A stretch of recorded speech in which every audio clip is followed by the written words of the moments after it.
The Wimpy moon points the way to the biggest planet and UFO alert. Hey there, stargazers. I'm James Albury, director of the Kika Silva Pla Planetarium in Gainesville, Florida.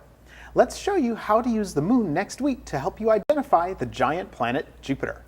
I'm Marlene Hidalgo, science teacher from Miami, Florida. Be on the lookout next Wednesday for the wimpiest full moon of 2014.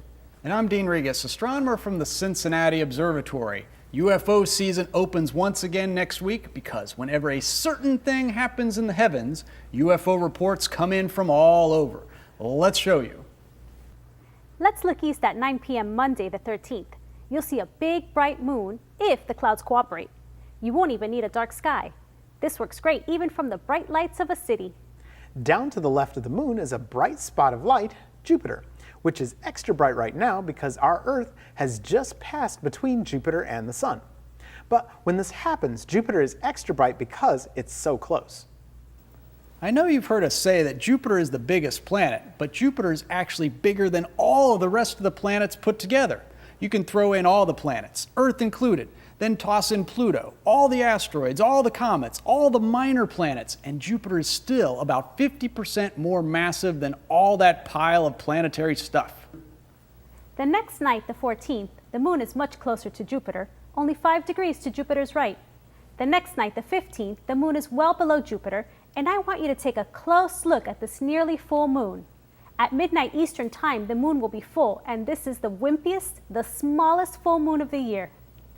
It really doesn't look any different from any other full moon with your naked eye.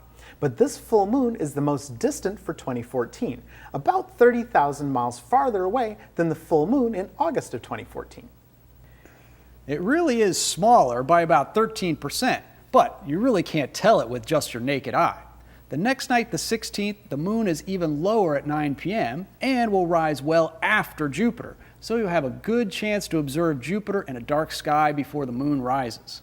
But what about that UFO alert we were talking about? Okay, we're looking east-southeast about an hour before sunrise, and if you have a clear flat horizon, unobstructed by trees or buildings, you may see a very bright UFO-like light hovering along the horizon. Keep looking each morning next week, and just before dawn, our bright UFO light will hover just a little bit higher above the horizon. And sometime over the next week or so, the UFO reports will come in. And it's easy to understand why. Because our UFO is really the planet Venus, the brightest planet in the heavens. And because Venus has just reappeared as a morning star after having been the evening star since last spring, it surprises people. And several factors, one of which is called autokinesis, sometimes makes Venus appear to move back and forth or up and down in a most unplanet-like but UFO-like fashion. And so people are easily fooled. In fact, if you stare at Venus long enough, you just may be able to see this effect for yourself.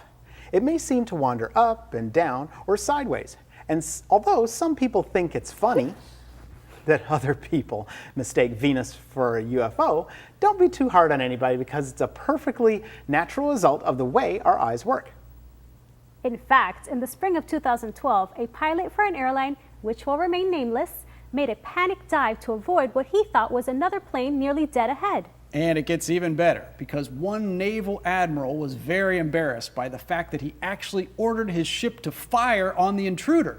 But intruder it is not. Indeed, it is 25 million miles away from us this week, and if Venus were sentient and had a sense of humor, it would probably smile at us Earthlings who are so frequently fooled and frightened by its comings and goings. So get outside some morning just before dawn next week to see an IFO, an identified flying object, just before sunrise in the east-southeast, and prove to yourself that it's really fun to keep looking up.